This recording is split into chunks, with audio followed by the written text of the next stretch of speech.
taller, cuando tenía que ponerle un nombre a la empresa, era, pues bueno, en base a la escultura y que transmitiera un poco lo que hacíamos. Los que tenemos cierta edad desde pequeños nos van diciendo, se nos quedan frases como de pequeño dice, tú lo que haces es, en los libros, en lugar de leerlos, lo que haces es mirar los santos. Frases como te vas a quedar a vestir santos y cosas así, muchas relacionadas con el tema de los santos. Eso a mí me había influenciado bastante. Lo de aquí se hacen santos es en el siglo XVI, Gregorio Fernández en Valladolid tiene un taller que en la puerta pone aquí se hacen santos. Entonces es como cogerle un poco el traspaso a Gregorio Fernández, porque en Valladolid ya no quedaban talleres de imaginería y bueno, pues haciéndolo un poco más moderno, el aquí se hacen santos.com es la página web relacionada con esto. Después de 15 años, la Junta de Castilla y León, dentro del decreto de artesanía, declara zonas de intereses artesanales donde hay centrados pueblos y centrados oficios, y en concreto en mi taller se declara un taller de interés artesanal, cuando llevas más de 15 años trabajando en lo mismo y encima en algo que con el riesgo de pérdida de transmisión de conocimientos.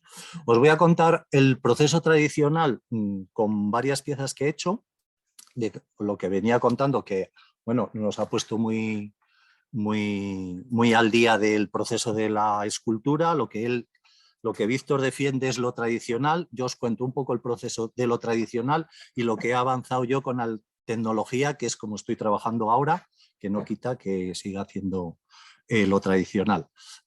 La idea de montar un taller para hacer imaginería, yo en un principio defendía los oficios tradicionales que se basan en la imaginería y yo quería que se me conociera por hacerlo así.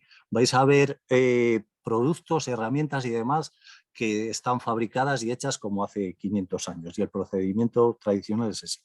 El modelado sobre una malla de tela de gallinero para modelar una escultura, que es con el barro, y el procedimiento de moldes y demás. Os pongo esta porque es con la que voy a acabar, que está recientemente colocada en Valladolid, que es el Juan Tenorio, y es el proceso en barro. A partir de aquí pasamos a un modelo, un vaciado en escayola, un molde perdido, porque sirve solo para hacer una reproducción de una vez. Y bueno, si conocéis la escayola, en 20 minutos es un material que se queda rígido, es muy económico y podemos sacarle buen resultado. Una vez que tenemos el molde hecho, lo partimos en dos y vaciamos el barro. En este caso nos queda la carcasa de la parte anterior, eliminamos el barro y hemos conseguido un negativo. A ese negativo le damos un aislante, una grasa, en concreto estearina, que también se utilizaba ya antiguamente. Cerramos el molde y vuelta otra vez a echar escayola líquida. Al darle ese aislante lo que conseguimos es que no se nos pegue al molde y rompemos el molde. Eso, lo de la frase del molde, se rompió el molde, solo quedaba una pieza. Pues esta es la reproducción. Aquí la escayola ahora ocupa el espacio que ocupaba el barro.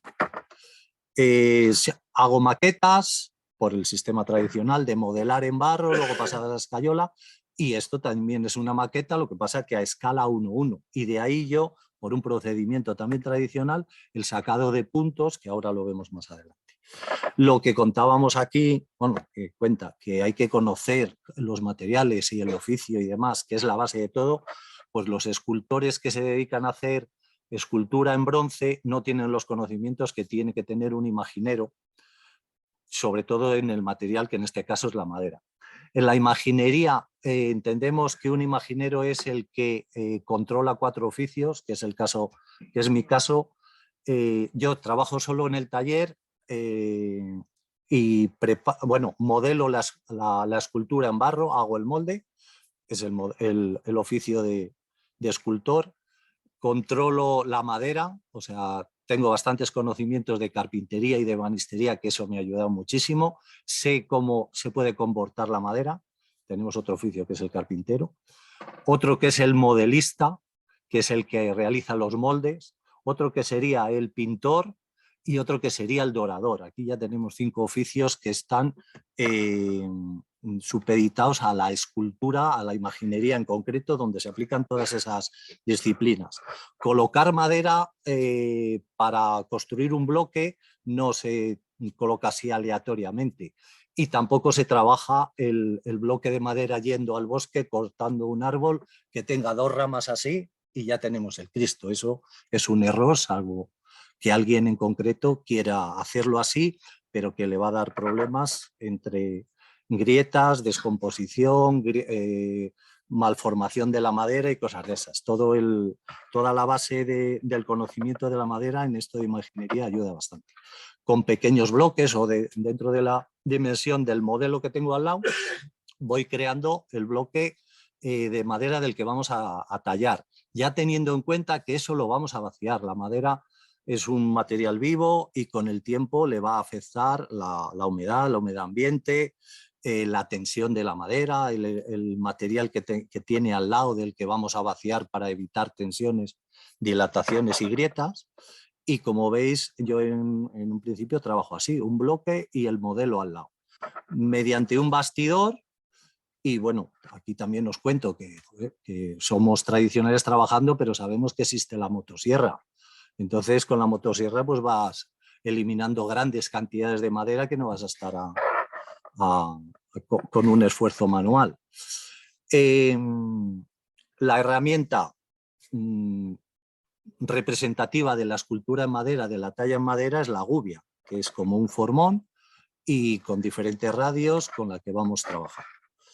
Nos vamos ajustando al modelo mediante medidas de puntos, de sacado de puntos de la aguja, y aquí lo veis. Esto es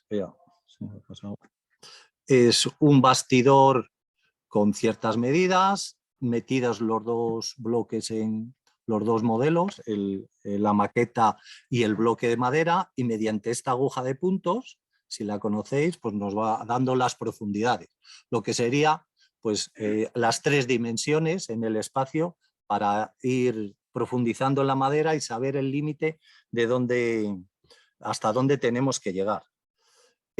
Os puedo contar un sistema de reproducción que se utilizaba también con los romanos o en Grecia, que era mediante puntos, pero solo servía para hacer reproducciones en piedra. Se metía el modelo en una bañera de leche y el bloque de mármol o de piedra en otra bañera de leche. Entonces, por un agujero le iban sacando la leche y iba perfilando la silueta, y mediante la medida de los bordes hacia el modelo se veían las profundidades y las siluetas que iba creando el límite blanco de la leche sobre la pieza.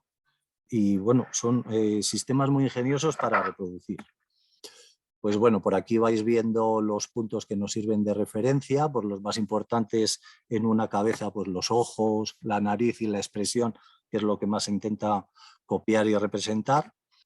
Y bueno, una vez que están sacados los puntos de referencia, ya todo es trabajo manual, trabajo de afinar y de conseguir el máximo detalle dentro del estilo artístico que se pretende. Esa línea que veis por ahí con una cuña metida en el centro, a la hora de preparar el bloque de madera hemos tenido en cuenta que lo íbamos a partir a la mitad. Si no hubiéramos tenido en cuenta eso, pues lo que habría que hacer era una sierra de cinta, meter la pieza y partirla a la mitad. Entonces aquí, mediante un falso encolado, que lo pegamos con papel, en una cara y en otra, a la hora de desprenderse se desprende perfectamente por esa línea de papel y podemos acceder al interior y vaciarlo. Lo que os decía, una pieza de estas macizo puede llegar a pesar unos 200 kilos y el resultado final, cuando la hemos ahuecado, ahí hemos marcado el límite de los grosores, como unos 3 centímetros, se puede quedar en 80 kilos. Esto a la hora de sacarlo en procesión pues es bastante importante, pero no es lo más importante por lo que lo hacíamos, es por evitar toda esa tensión de un bloque de madera. Si vosotros veis una escultura tallada en madera, por lo general del tema religioso, suelen ser de 1 metro, por la parte de atrás están ahuecadas, incluso teniendo en cuenta que están ahuecadas se han vuelto a rajar. Y para evitar todas esas grietas, el sistema que ya se había hecho en el siglo XVI era este, y como comprobamos que había funcionado, lo vamos a seguir utilizando. Aprovechamos también a vaciar el interior, y es el momento donde aquí pues le colocamos los ojos de cristal, que bueno, un poco relacionado también con el compañero Víctor, de todos esos añadidos a las piezas y modelados y demás, pues esto ya se hacía antiguamente, incluso también no colocando un globo de cristal, sino una lámina de cristal, y se pintaba al óleo para darnos ese efecto de realismo que tiene una mirada de un ojo que está así brillante como tenemos en la realidad. Pues eso, aprovechando que lo hemos ahuecado, le colocamos los ojos, y luego pues volveremos a cerrar. Eso es parte del material que va a salir de todo el interior. Este texto de ahí arriba no se puede quitar.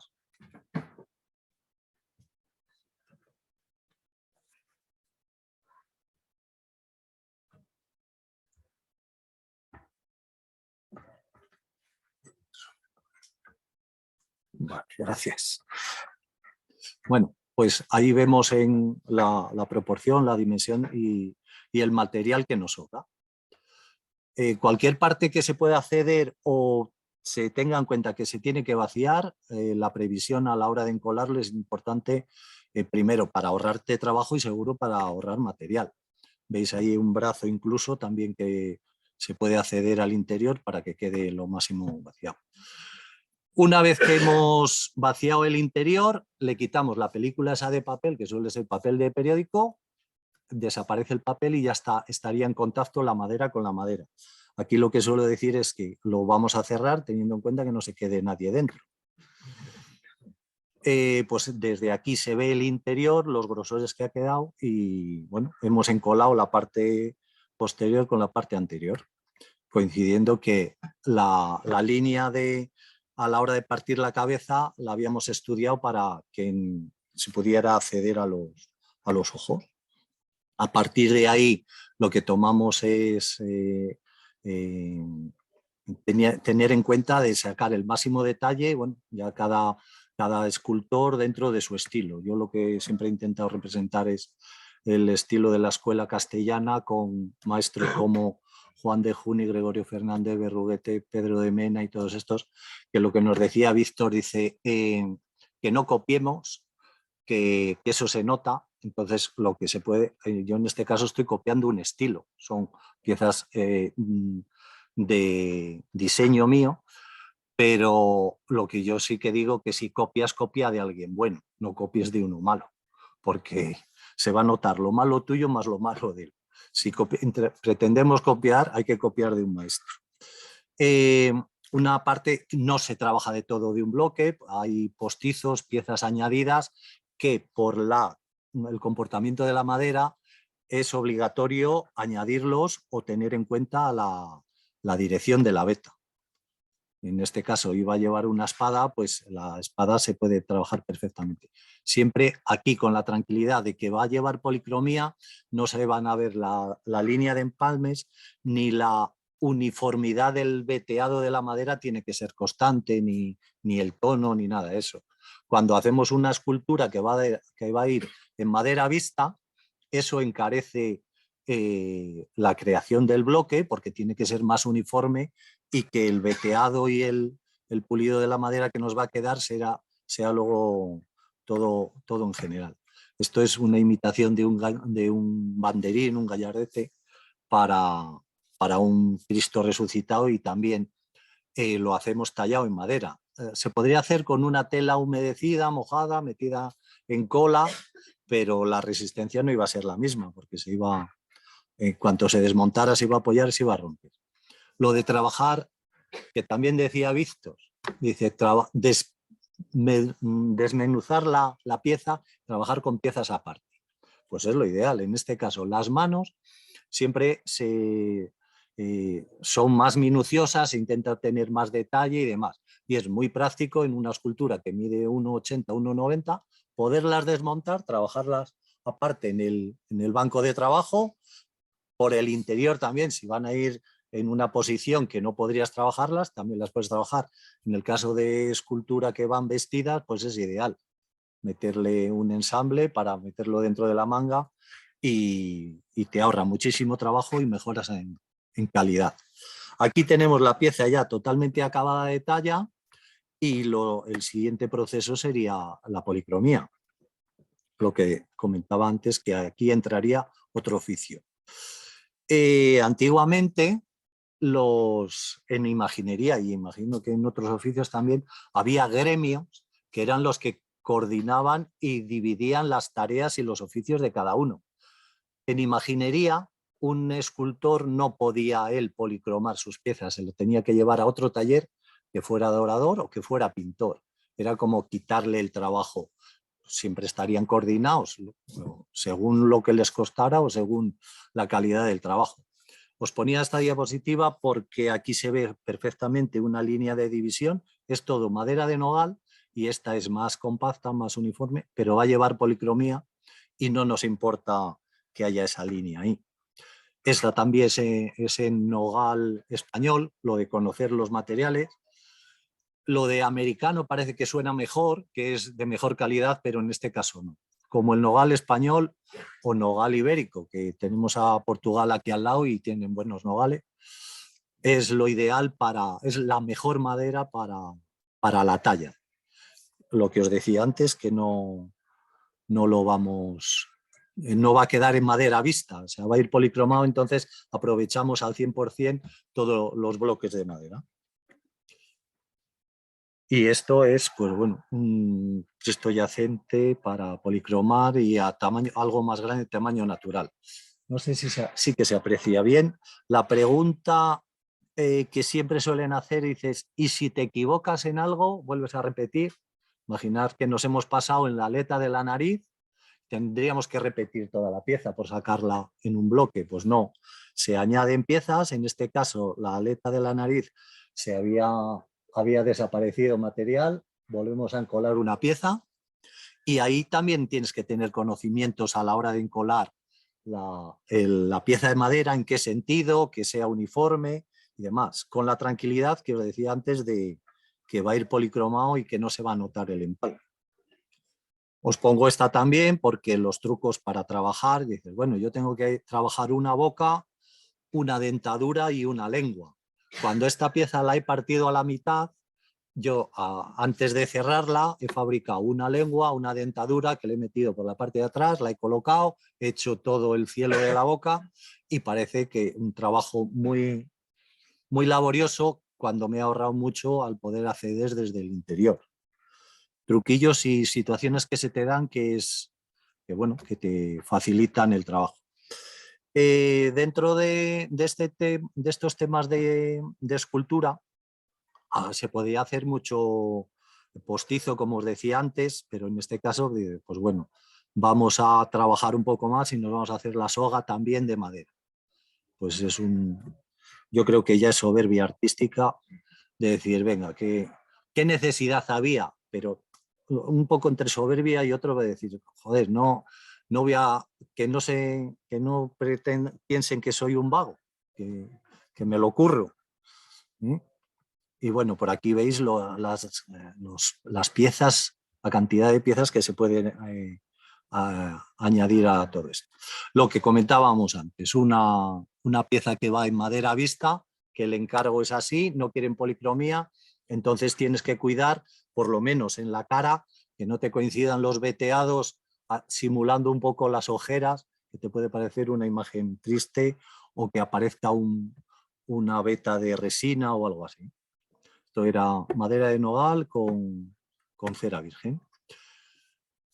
Donde entra otros dos oficios, la policromía y el dorado, con todos los materiales que tradicionalmente se han utilizado. Menos la pintura al óleo, que esa la compramos, porque no tiene sentido fabricarse el óleo, que lo podríamos hacer. La base de los colores en toda la pintura son los pigmentos y las tierras naturales, azul ultramar, amarillo. Y sobre eso, pues con estos pigmentos, yo lo que voy a crear va a ser la pintura, el temple al huevo. Si quisiéramos hacer acuarela, con goma arábiga y estos pigmentos haríamos acuarela de colores. El temple, pues con lo que os decía, con temple al huevo. Y el óleo, pues si esos pigmentos los mezclamos con aceite de linaza, pues haríamos óleo. Pero es lo que os decía, que no hay que darle de comer también a alguna tienda. No lo vamos a hacer todos nosotros. Si veis los huevos, aquí son de gallina, de corral. Por aquí veis ajo. El ajo es el tapaporos más antiguo que hay. Aquí veis cola de conejo.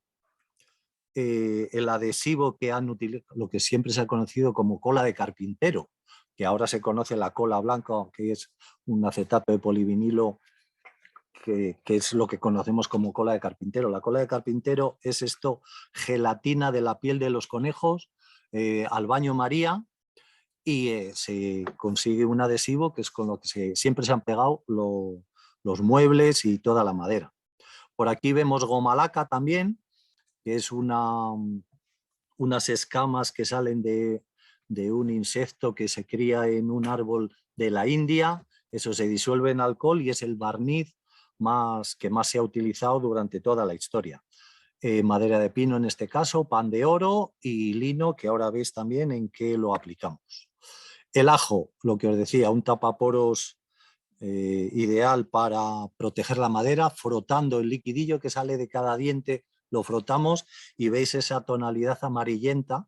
Eso ya es una zona que tiene la aplicación del ajo. Esas líneas que veis ahora, están trazadas ahí, marcadas con el lapicero, son las zonas de empalme de cada bloque de madera. Los que han quedado, se han generado al tallar, pues quedan así desiguales. En esas líneas de empalme es muy aburrido, pero hay que hacerlo.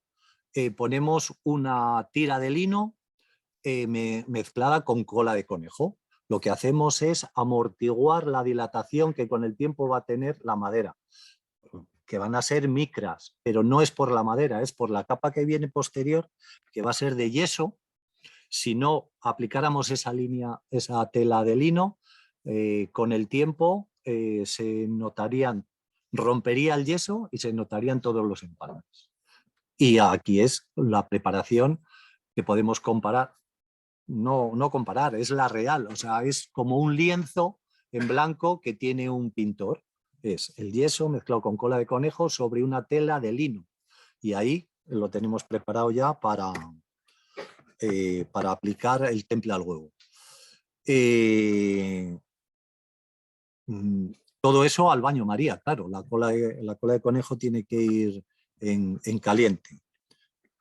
Aquí la tenemos totalmente acabada, se dan entre 3 y 5 manos de yeso y entre mano y mano tienes que lijar y conservar el detalle de la madera, de la talla que hay debajo. Si al taller llegara una escultura que quieren policromar, le daríamos este yeso conservando y raspando y lijando para conseguir el detalle de lo que hay debajo. No es dar una capa de 5 milímetros de grosor que perderíamos el detalle. Aquí veis también una aplicación de una arcilla, un bol, que es la base o la cama, el asiento, para colocar el pan de plata o el pan de oro. Bueno, como así los conocedores un poco del tema de la imaginería, si lleva llaves es el atributo que representa a San Pedro. Este puede llegar a crear un poco de confusión porque lleva una espada, lo podríamos confundir con San Pablo. Y esta otra diapositiva va en relación de la aplicación de plata y en este caso aplicación de oro en una diadema.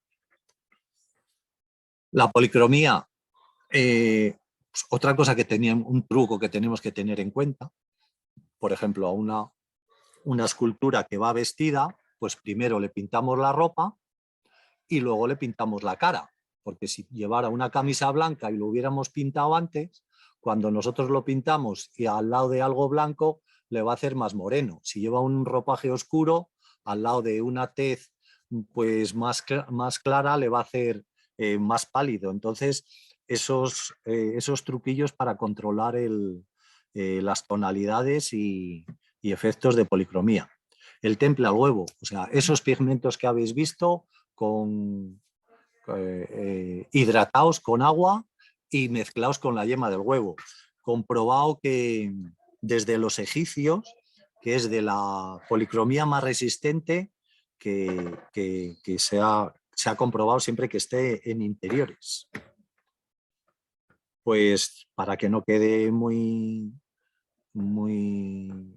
triste los ropajes y demás, los decoramos con temas vegetales, utilizando plantillas y demás, o utilizando truquillos, pues en este caso para imitar un poco la aspereza del tejido, así haciendo la urdimbre, la tela. Y bueno, si ya quieres enriquecer y demás, pues ahí te tienes para meter motivos y que la escultura se pueda decorar dentro de algo muy llamativo y muy enriquecido. Veis las tonalidades que veníamos de anterior, que estaba la policromía sin proteger, y esto no tiene un brillo de la marca Titan Lux, de un barniz sintético y plástico. O sea, tiene un brillo natural que es el que da la goma laca.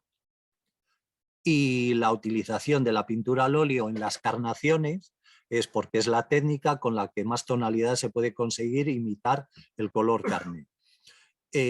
Bueno, hay un bote de pintura que pone ocre carne, pero no podemos pintar una escultura así con esa tonalidad, porque quedaría tono como una muñeca.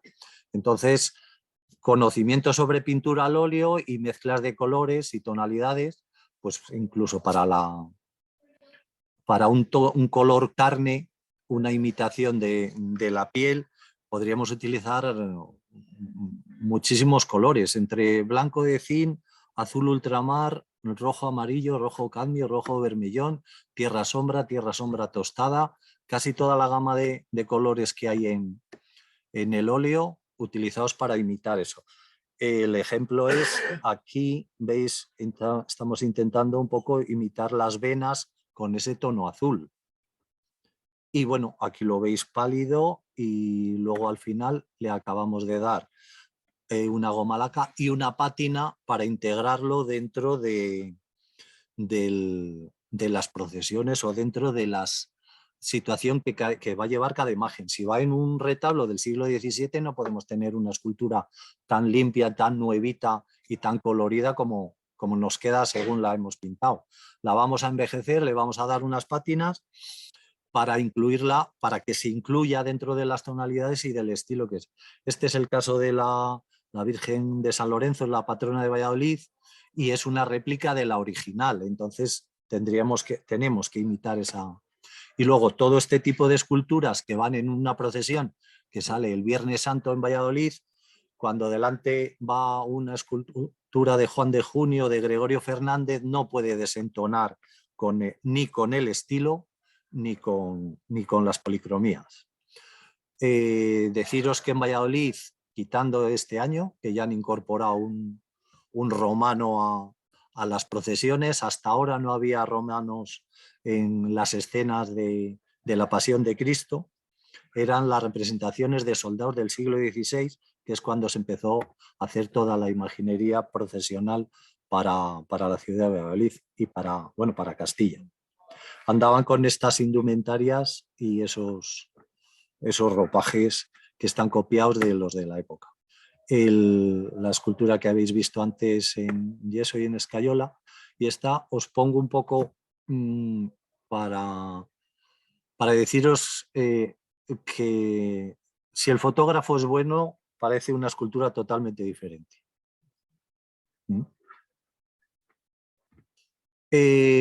Tengo en Valladolid 4 pasos de Semana Santa, procesionan Procesionan 3 y otro pues están en proceso de poderlo sacar, que tengan permiso y demás. El más complicado y el más complejo, empecé en 1996 con esta escultura de Cristo y acabé con la imagen de Malco que veíais antes en el 2011. En todo ese proceso de tiempo vinieron para hacer una exposición en la Catedral de Sevilla. El paso estaba sin completar y había estas 3 figuras que se llevaron para la exposición de Sevilla. Dentro de la Semana Santa de Valladolid también hay veces que en la presentación del cartel, en el año 2016, utilizaron este paso como escenografía de la presentación.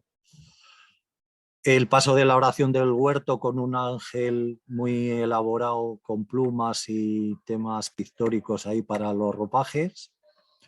Y bueno, la documentación que tenemos que tener del motivo y de la escena que estamos pintando, pues en relación a la Biblia y a las escenas que estamos construyendo.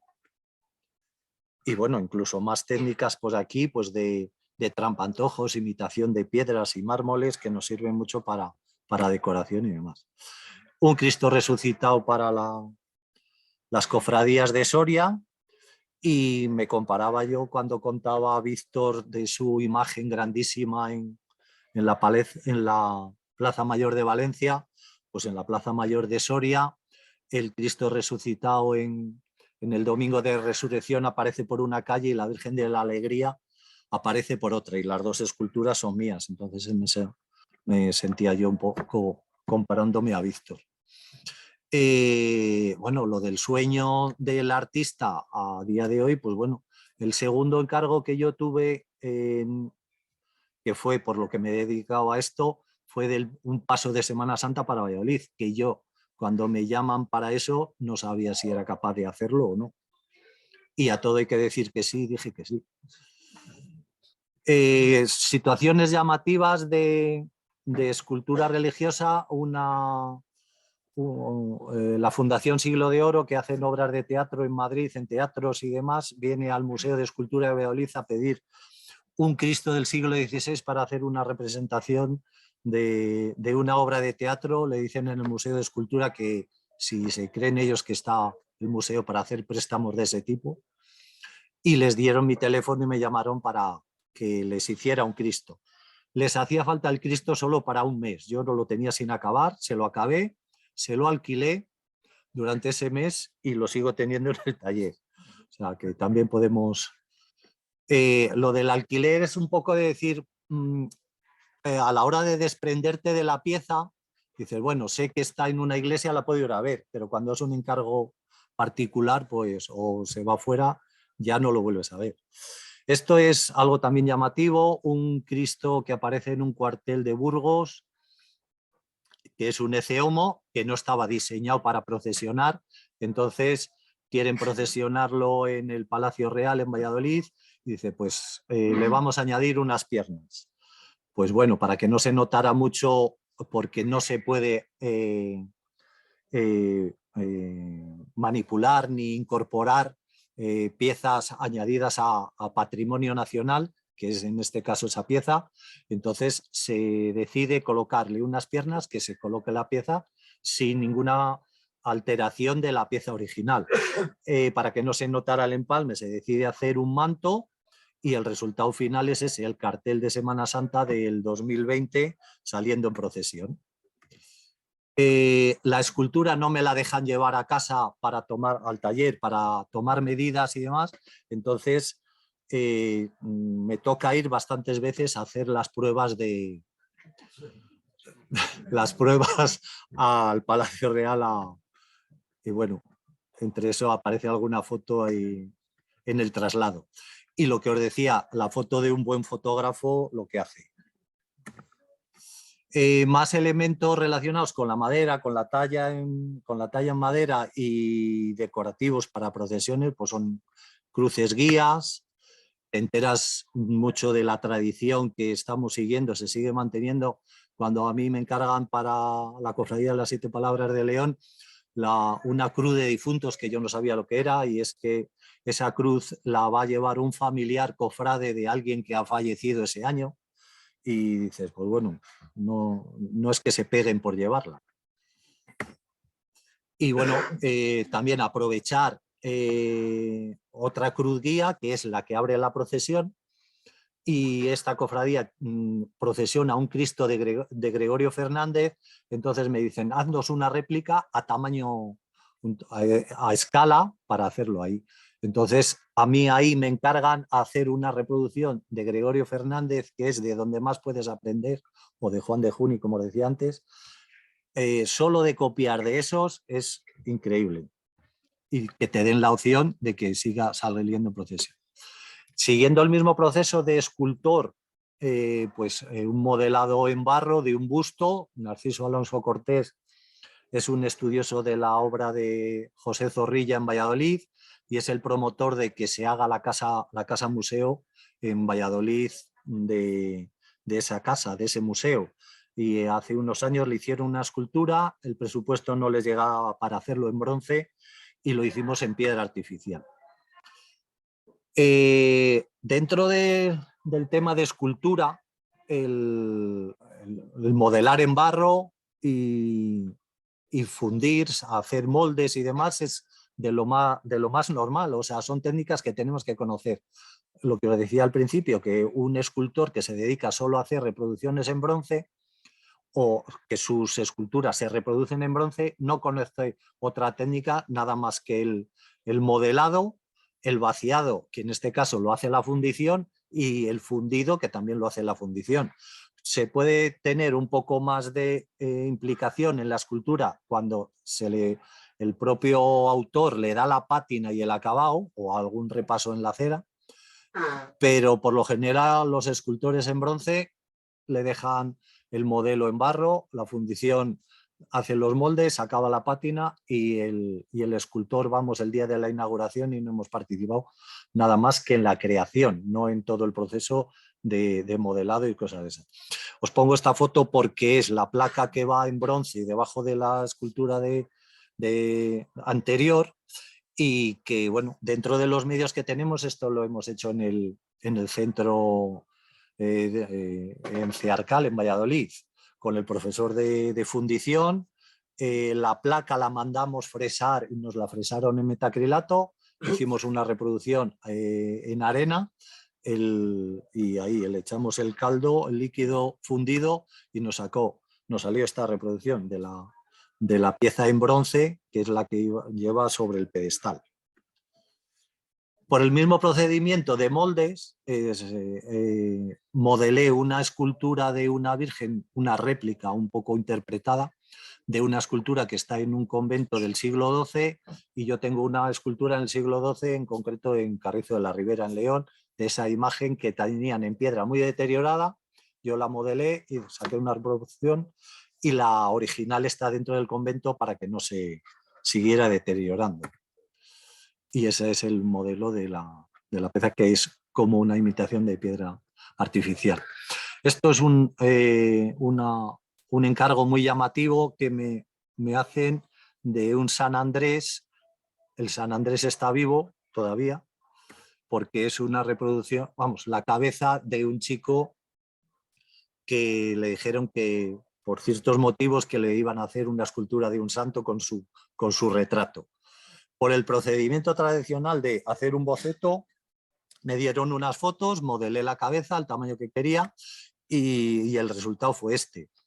San Alberto con su cresta, su pendiente, y este es el modelo, que fue una sorpresa que él no se esperaba. Él llevaba en la mano una manzana, y ahí está en el día de la entrega.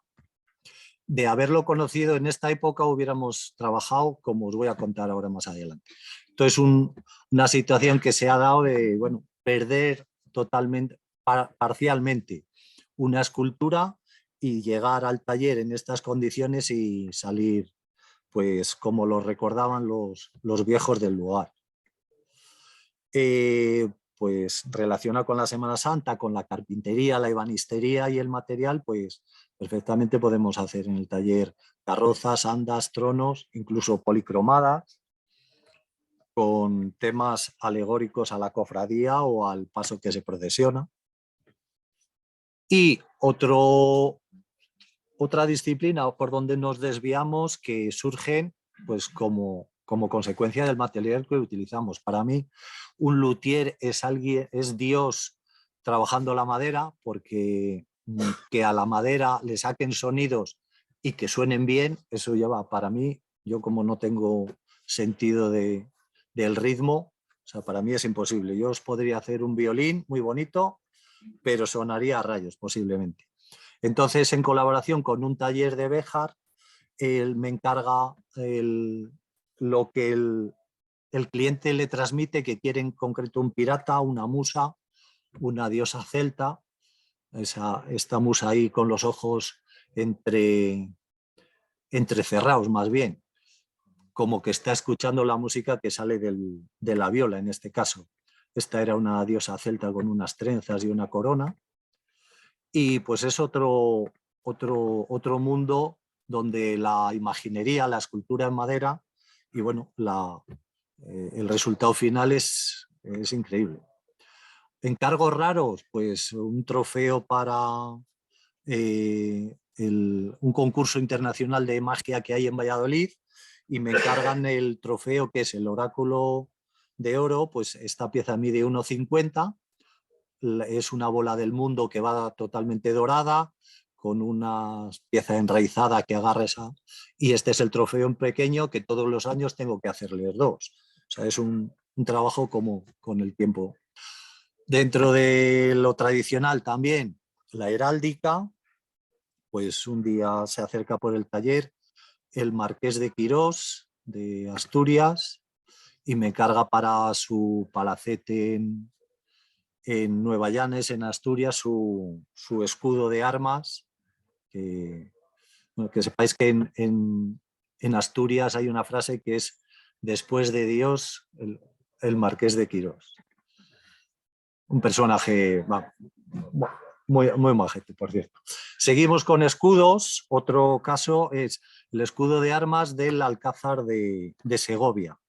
Aquí bueno, ya llevamos un tiempo trabajando en colaboración con otro taller de fresado de material, y me quieren hacer un encargo de este escudo, que este es el original que yo les hago para el respaldo de los bancos de los claustros del Alcázar de Segovia.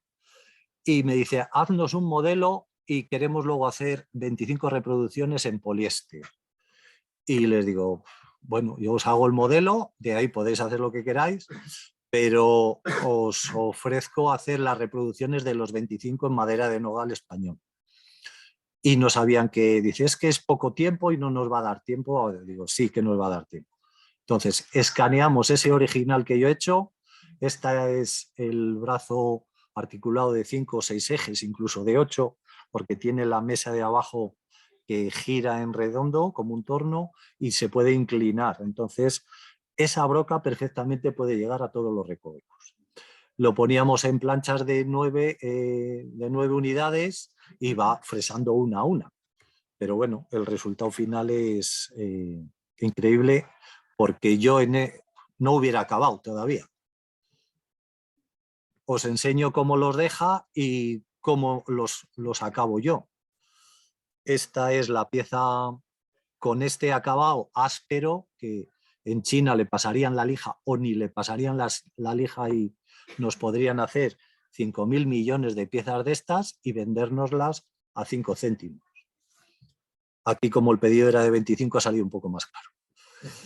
A partir de aquí veis que ya está como un poco marcado. A partir de ahí ya empieza el trabajo manual, o sea, trabajarlo con el proceso tradicional y el acabado a mano, y el acabado natural de la madera con su bruñido, su pulido y la calidad que le da ese material, que en el poliéster no se hubiera conseguido.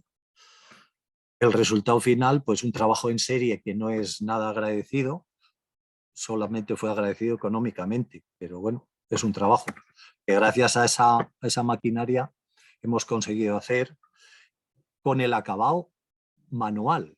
O sea, no se nota que lo ha copiado una máquina, que es donde nosotros incidimos y es el valor añadido que le damos a la pieza. Porque si lo hubieran repasado con lija, pues estaría bueno, casi sería preferible hacerlo en poliéster. Esto parece innovador, pero aprovechando un día mirando el periódico resulta que sale una noticia en la que he copiado en el año 1966, coincidiendo con mi nacimiento, es coincidencia, no es porque hubiera nacido yo, en el Museo del Prado hacen una réplica de 2 esculturas de Gregorio Fernández, porque una se había caído, se había roto un brazo, el museo ya dice, la propiedad, patrimonio era, dice, hay que hacer unas réplicas porque no puede ser que se nos rompan las esculturas que son patrimonio nacional, que tienen 500 años, y hacen una réplica.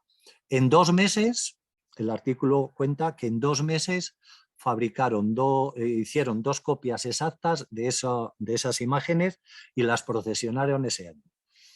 Compraron una máquina copiadora llamada Sculpitrici, con ese nombre podéis saber de dónde viene, y era una un poco más ruda esta, pero eso, poniendo el modelo sobre 2 pinchos como en un torno y puedes sacar las reproducciones con un palpador que va copiando la silueta y la forma. La base es, por poneros un ejemplo, la copia de llaves. Nosotros le damos una copia de esta llave, pues esto sería lo mismo en 3 dimensiones, porque sobre esos puntos de donde está anclada va girando y va copiando. Si metemos más motores que vayan coordinados, pues podremos hacer réplicas de lo que quisiéramos. ¿Por qué os pongo esto? Porque uno de los momentos en los que actuamos sobre la escultura es vaciar el interior. Esto perfectamente lo va a hacer esta máquina porque le das la dimensión que quieres que vacíe y con una precisión de milímetros va a vaciar la figura por dentro. Eso no era ningún trabajo interesante ni artístico. El inconveniente que veo yo a esto, que era donde el aprendiz le podías dejar con la tranquilidad de vete vaciando y vas aprendiendo a golpear y a quitar material, con el riesgo de que se saliera al otro lado. Pero bueno, entonces ahora los aprendices van a aprender primeramente a acabar antes que a trabajar la madera. Esa maquinaria la están utilizando ya hace varios años, no varios, o sea, ya os digo que 20 años o por ahí, artistas, escultores que aprovechan defectos que genera esa máquina, pues como es esta aspereza, para aprovecharlo artísticamente. Y luego hay algunos que tienen una producción increíble de esculturas y a día de hoy ya nos vamos dando cuenta de que trabajan con esa maquinaria. No puede ser que hagan tanta escultura sin haber trabajado así. El proceso que hay que seguir para esto pues es un poco el anterior, que hacíamos un modelado en barro, pues desde ahí lo escaneamos con 2 sistemas, que es un escáner por puntos o otro escáner por composición de fotos, y desde ahí lo pasamos a la máquina y el resultado final es esto, con la ventaja de que podemos hacer la cantidad de piezas que queramos y aumentar o reducir el tamaño. Cosa que yo la semana pasada, hace un mes, han venido con un rosetón de este tamaño, 30 centímetros y fresado en madera y 10 euros la pieza. Más elaborado que esto. Ya están los chinos fabricando piezas de esas. Que no es que sea solo tema religioso. Este Daniel, que es 3D Nieto, la empresa que se dedica a fresar, tenemos preparado ya un bloco para hacer un obelis también a tamaño natural. El proceso que yo ahora me ha salido un trabajo nuevo, que es preparar bloques de madera para los encargos que le llegan a Daniel, porque él de madera no controla y su función es poner a trabajar la máquina, no preparar madera. Lo de preparar madera era lo que os decía al principio, no vale cualquier carpintero, dice, prepárame un bloque de esta dimensión, sí, te la puede preparar, pero si no conoce las dilataciones, la contracción, el movimiento que tiene la madera, cómo va a actuar con el tiempo al haber pegado un bloque con los anillos de crecimiento hacia adentro o hacia afuera, eso puede crear problemas. Y algo, vamos a probar, no. Y algo que, es que traía montado el vídeo ese y no funcionaba, porque vierais un momentín cómo funciona la maquinaria esa.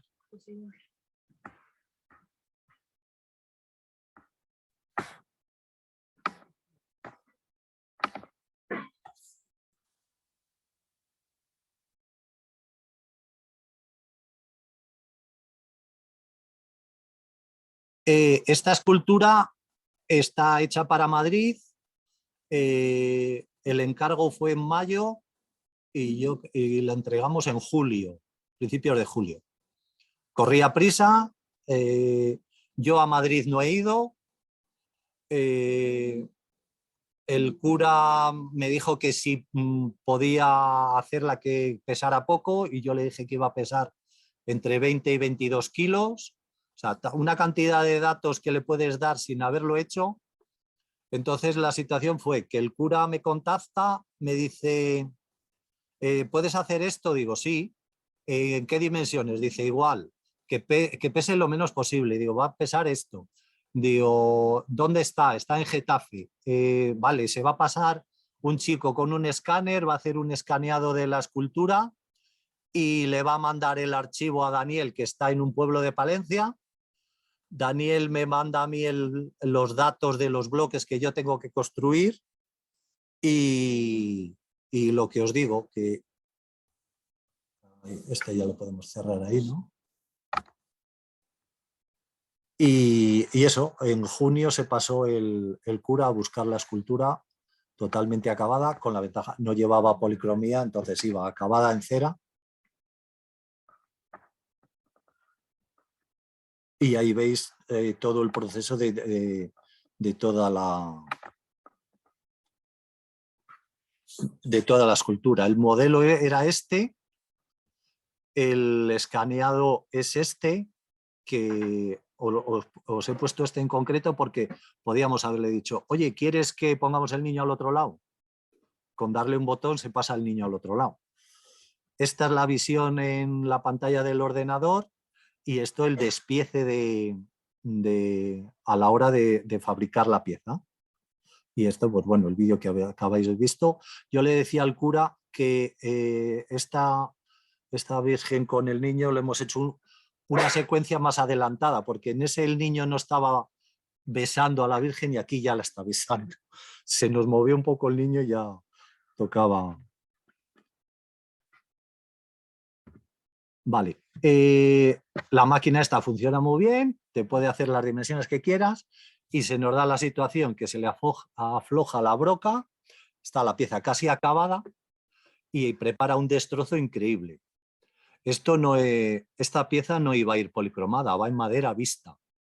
Entonces, ¿qué hacemos? ¿Volvemos a encolar bloques de madera? ¿Empezamos de cero o podemos arreglar esto? Pues es muy complicado porque los empalmes en madera se iban a ver. Aquí sí que hubo un milagro y pues pude cortar la pieza inclinada con un ángulo de 45 de grados toda la larga, metí un tablón entero, que aquí lo veis, la partí, le metí esa pieza y luego, como yo he tallado y me conozco un poco el oficio, pues ni el escultor se ha enterado de que le hemos metido ahí una pieza y el resultado final es este. Se lo decía a Víctor ahora, digo, ahora con todos estos mecanismos se da la situación de que llegan escultores y tienen encargos, dice, oye, pero yo quiero San Benito Meni, que me lo hagas en madera. Este hombre lo ha hecho, el escultor es Luis Alonso, que es de Palencia, lo ha hecho en bronce y lo ha hecho en piedra, pero la madera no la ha trabajado nunca, entonces el encargo se lo hacen en madera. Me ve en un programa de televisión y contacta conmigo, dice, oye, ¿tú me lo puedes hacer en madera? Digo, sí. Entonces yo se lo he hecho por este sistema, él ha hecho el modelo en escayola, que ha hecho una reproducción en bronce y otra en piedra, y esta en madera, para 3 conventos diferentes de España. Este está en Málaga y lo hemos hecho a 1,90 de grande. Yo he trabajado todo el acabado, lo de la talla, el acabado, el bloque de madera. Luis Alonso lo ha firmado y lo ha ido a entregar. Entonces, ha subcontratado una obra, pero bueno, y ya es el segundo encargo que tengo de otros escultores que ellos no controlan el material. Lo que os comentaba antes, nosotros aconsejamos al escultor que nos viene, oye, hazme esta escultura en un bloque de madera, hay que vaciarla por dentro. No lava, que corre mucha prisa y demás. Lo básico para tener conocimiento sobre madera es esto. Aquí pone mal que no se puede encolar la madera así. Esta es la forma ideal de encolar la madera. Aún así, teniendo este bloque, a los 15 días de tener la escultura en la iglesia, se produce una grieta de arriba abajo que bueno, solución tiene meter más cuña además, pero con el tiempo se va a seguir rajando. Entonces, cosas para tener en cuenta. Situación de... ¿Cómo vamos de tiempo, chicos? Mal, ya acabo. Es que se me olvida a mí. Esto es la pasión por la Semana Santa, que cuando vi el título digo, bueno, lo contaremos, lo de la pasión de trabajar para la imaginería y la pasión por el trabajo. Un encargo de un retrato de mascotas que resulta que algún perro ya se había muerto, no lo teníamos en directo, no lo podíamos escanear y por fotometría nos dejaron las fotos, hicieron el montaje y gracias a las fotos en el ZBrush empezaron a crear el volumen, aumentarlo y consiguieron esto. El resultado final es que quedaba fresado con la máquina, ahí lo habéis visto, era control numérico. Lo de trabajar en diagonal también es un conocimiento sobre el material, porque si no a la salida de la broca crea una aspereza. Se creó este volumen, lo acabamos así, le dimos un tinte y bueno, el resultado final era ese. Y aquí yo siempre digo que ¿cuál es la conclusión? Que todos los que tenemos mascotas nos terminamos pareciendo a ellas. No me digáis que no. Y prácticamente acabo. Esto es un trabajo hecho totalmente a mano, tiene unos 2 o 3 milímetros de grosor, es una pieza de 20. A lo que os quiero decir que no va a llegar nunca una máquina a conseguir lo que transmitimos nosotros con la herramienta y con la mano, y esto va a ser imposible también que lo hagan. Y la última pieza que hemos presentado en Valladolid esta semana pasada es el Juan Tenorio, por lo que os decía, si pasáis por Valladolid, acercaros, y si entráis en la Casa Museo de Zorrilla, alguien os dirá así con una voz grabada, alto, ¿quién va? Y nada.